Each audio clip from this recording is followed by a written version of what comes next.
அது நான் என்ன பண்ண போகிறேன், நல்லா இருந்தால் ஓட போகுது. ஆமாம், நல்லா செக்கச்சேவன்னு அழகாக தான் இருக்கிறான். ஆமாம், நம்ம ஜெயம் ரவி மாதிரி யாரையும் போய் கட்டிட்டு மாட்டிக்காதையா, பம்பா போயிடும். சரி, என்னமோன்னு அவங்கவுங்க வாழ்க்கையை அவங்கவுங்க பார்த்துக்கிறது தானே. சரிங்க, போயிட்டு வரேன், சந்தோஷமாக இருங்க. 4-5 இஷ்யூ தீர்க்கப்பட வேண்டியது. மக்கள் கையில் பணம் இருக்கணும். இந்த அரசாங்கங்கள் அதுக்கு ப்ரொவைட் பண்ணணும். நாசமாக போகிறதுக்கு பணத்தை செலவழித்து நாட்டை நாசம் பண்ணுறதை விட சினிமாவை வாழ வைக்கணும்னா சினிமாக்காரங்க இவங்களுக்கு வசதி ஒன்றும் பண்ண மாட்டேங்கிறாங்க.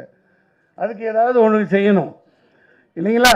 எல்லா படமும் ஓடணும். எல்லா படமும் ஓடும்னா மக்கள் கையில் காசு இல்லாத மிகப்பெரிய குறை. அதனால் எந்த ஆட்சி வந்தாலும் சரி, அடுத்து விஜய் வர்றாரா, கொள்கை தான் நம்ம இதில் போட சொல்லுப்பா. என்னப்பா அதான்ப்பா, அது என்னமோ போடுவாங்களே, தேர்தல் அறிக்கையா, அந்த இதில் போடணும். எல்லாருக்கும் ஓட்டு போடுற எல்லா குடும்பமும் 2 லட்ச ரூபா 2 லட்ச ரூபா நாங்கள் ஃபிக்ஸ்டு போடுவோம், அதை வச்சு நீங்கள் வியாபாரம் பண்ணுங்க, அதுக்கு டேக்ஸ் இல்லை அப்படின்னு போடணும். இந்த ஜிஎஸ்டியை சினிமாவுக்கு தூக்கணும்.